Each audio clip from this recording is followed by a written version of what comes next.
आणि दादांनी मला शब्द दिला होता नवापूरला येईल, जनतेचे आभार मानण्यासाठी मी नवापूरला येईल. दादांनी तो शब्द नाही पाळला.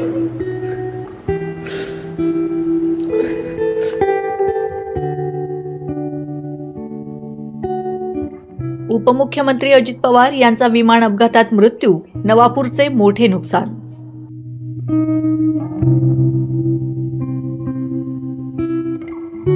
दादांच्या आठवणीत नेते भरत गावित यांचे अश्रू अनावर. उपमुख्यमंत्री अजित पवार यांच्या विमानाला बारामती इथं मोठा अपघात झाला आहे. या विमान अपघातात त्यांचा मृत्यू झाल्याची बातमी समोर येत आहे. या विमान अपघातात 6 जणांचा मृत्यू झाल्याची माहिती समोर येत आहे. दादांना घेऊन जाणारं छोटं विमान हे जळून खाक झालं आहे. बारामती दौऱ्यासाठी जात होते. विमानतळाजवळच हे विमान कोसळलं. या अपघातात दादांचे 2 सहाय्यक, पायलट आणि इतर दोघांचा मृत्यू झाल्याची माहिती समोर येत आहे. या वृत्ताने राज्याला मोठा धक्का बसला आहे. जिल्हा परिषद आणि पंचायत समितीच्या निवडणुकीसाठी अजितदादांनी प्रचार सुरू केला होता. दोन्ही राष्ट्रवादी काँग्रेस या निवडणुकीसाठी एकत्र आल्या होत्या. महानगरपालिका निवडणुकीचा निकाल पाहता जिल्हा परिषद आणि पंचायत समितीच्या निवडणुकीसाठी त्यांनी प्रचाराला वेग घेतला होता. हा अपघात नेमका कशामुळे झाला, तांत्रिक बाब काय, या सर्व प्रकरणाची चौकशी विमानतळ प्रशासनाने सुरू केली आहे. या अपघाताच्या बातमीने नंदुरबार जिल्ह्यातील राष्ट्रवादी अजित पवार गटाचे नेते भरत माणिकराव गावित यांचे अश्रू अनावर. दादांच्या आठवणींना उजाळा दिला. सगळ्यात वाईट दिवस आज दादा नाही, हे ऐकूनच कसं तरी वाटतं. दादांविषयी बोलल्या इतका मी फार मोठा नाही, पण कुटुंब प्रमुख गेले आमचे. कार्यकर्त्याला ताकद देण्याचं काम अजितदादांनी केलं आणि आज खरी जी राष्ट्रवादी उभी आहे, अजितदादांमुळे हे राष्ट्रवादी बांधली गेली. दादांसारखा नेता होणं शक्य नाही. दादा दादा होते. दादांनी सगळ्यांना आपलंसं केलं आणि जो दिलेला शब्द आहे तो पाळणारे दादा होते. लाखोच्या संख्येमध्ये जरी कुठं असेल तरी दादांना आवाज दिला, दादा नमस्कार केला तरी दादा उभे राहून जायचे, नमस्कार घ्यायचे. इतकं साधं व्यक्तिमत्व दादा.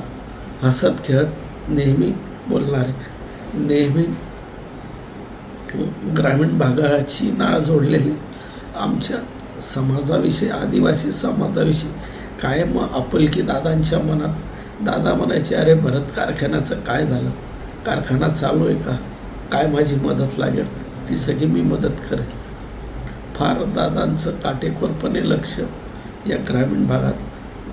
सगळ्यांना सांगायचे, अरे आदिवासींचा एकमेव कारखाना आहे, तो कारखाना चालू झाला पाहिजे, कारखाना व्यवस्थित चालला पाहिजे, माझी जी मदत लागेल ती मी करेल. जी इतकं दादांचं प्रेम या आदिवासी समाजावर होतं. आम्हाला जेव्हाही गेलो खाली हाताने दादांनी कधीच परत पाठवलं नाही. जे जे काम घेऊन गेलं ते काम दादांनी करून दिलं. नगरपालिकेचे सगळे नगराध्यक्षसहित सगळ्यांना घेऊन गेलो. 21 लोक निवडून आले. दादांनी हात माझ्या सोडत नव्हते. दादा इतके दादा खुश झाले. मी दादांना 100 कोटीचं पत्र दिलं की दादा ही पाणी पुरवठ्याची योजना नगरपालिकेची मंजूर झाली पाहिजे. पहिल्याच मिटिंगला तुझी मंजूर करून देतो भरत. नावानिशी बोलवायचे कुठेही असले, भरत काय चाललंय तुझं, काही असेल सगळे कामं तुझे सांग, सगळे कामं करून दे, कुठेही अडचण येणार नाही. छोट्या छोट्या संघटनांच्या याच्यांवरनं सुद्धा दादांनी सांगितलं हो. आणि दादांनी मला शब्द दिला होता, नवापूरला येईल, जनतेचे आभार मानण्यासाठी मी नवापूरला येईल.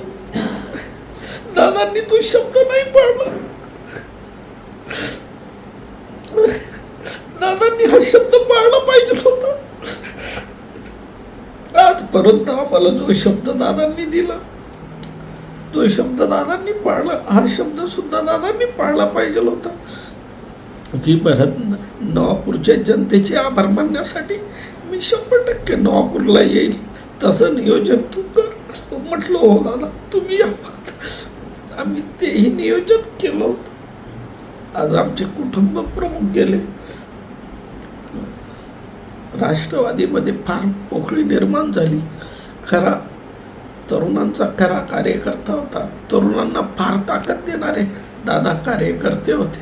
दादांनी फार फार पुढे घेऊन जाण्यासाठी फार फार परिश्रम केले, सगळ्यांना जोडलं.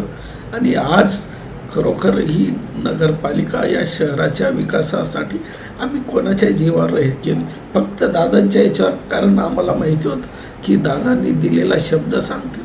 आणि दादांनी मला इलेक्शनच्या अगोदर सांगितलं होतं, भरत तुला जो शब्द द्यायचा तो दे नगरपालिकेसाठी, तुझ्यासाठी तू जे जे सांगशील ते सगळं तुझ्या आश्वासन मी पूर्ण करण्यासाठी बसलो आहे, पण तू नगरपालिका घेऊन ये. म्हटलं हो दादा 100% नगरपालिका घेऊन येईल. नगराध्यक्ष सहित 12 ते 15 आपले नगरसेवक निवडून येतील. आढावा मीटिंगमध्ये सांगितलं. दादा माझ्याकडे बघून हसायचे. म्हटलं हो दादा येईल म्हणजे 100%. दादा मला असं करायचं की गुड गुड गुड म्हणे. दादांना विसरणं शक्य नाही आणि दादांसारखा नेता होणं या जन्मात तरी शक्य नाही. माझे वडील गेल्यानंतर, माणिकराव दादा गेल्यानंतर मला एक आशेचा किरण वाटला की आज दादा गेल्यानंतर आज मला पितृतुल्य हे लाभलेलं आहे अजितदादांसारखं. की दादांनी खरंच माझ्यासारखा एका सामान्य कार्यकर्त्याला त्यांच्याबरोबर जेवायला बसवलं. त्यांची कॅबिनेट चालू होणार होती, त्याच्या अगोदर मला बोलत सांगितलं, भरत तुझे जे जे काम आहे ते सगळे मी पूर्ण करेन. कॅबिनेटमध्ये सगळ्या मंत्र्यांना सांगितलं, हा भरत हे लक्षात ठेवा, माणिकराव दादांचा मुलगा आहे आणि याचे कामं आपल्याला करायचे आहेत. म्हणजे इतकी ताकद देणारा नेता आज गेला. नेता नवी म्हणेल पितृतुल्य आमचा हरवलेला आहे. आणि आज खरं म्हटलं तर हा महाराष्ट्र पोरका झालेला आहे. ती सर दादांची सर कधीच कोणामध्ये येणार नाही. दादांनी जे जे कार्य केलेलं आहे लाडक्या बहिणींसाठी, लाडक्या बहिणींसाठी मी तेव्हा दादांना पत्र पाठवलं. लगेच कार्यालयामधनं फोन आला की दादांनी सांगितलं त्याच्यावर ॲक्शन घेतली जाणार आहे, लाडक्या बहिणींचे सुद्धा खात्यावर पैसे पडतील. म्हणजे इतक्या बारीक बारीक गोष्टींकडं दादांचं लक्ष होतं. आमचं पत्र पाहता दादा म्हटले की भरतला मेसेज पाठवा की त्याने जे पत्र दिलेलं आहे त्याचा पाठपुरावा चालू.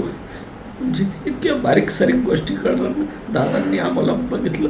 इलेक्शनला पहाटे 4:30-5 वाजता दादा फोन करायचे, भरत काय परिस्थिती आहे, काय होईल विधानसभेत. म्हटलं हो दादा परिस्थिती चांगली आहे, निवडून येऊ.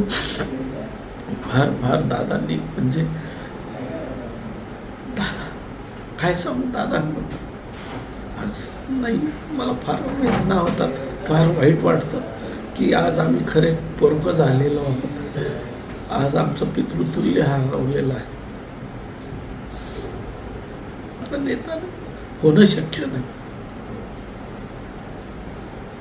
दादा काय वापरून श्रद्धांजली द्यायची हो, तेही शब्द आमच्यातनं निघत नाही. दादा नवापूर नगरपालिकेतील सर्व पालिका सदस्य, चेअरमन भरत गावित यांच्या कार्यालयात येऊन शोकाकुल वातावरणात दादांच्या आठवणींना उजाळा देऊ लागलेत. कार्यकर्ते प्रचंड दुःखी झाले असून कार्यालयात शोकाकुल वातावरण निर्माण झाले आहे. दादांना नवापूर एक्सप्रेस न्यूजकडून भावपूर्ण श्रद्धांजली.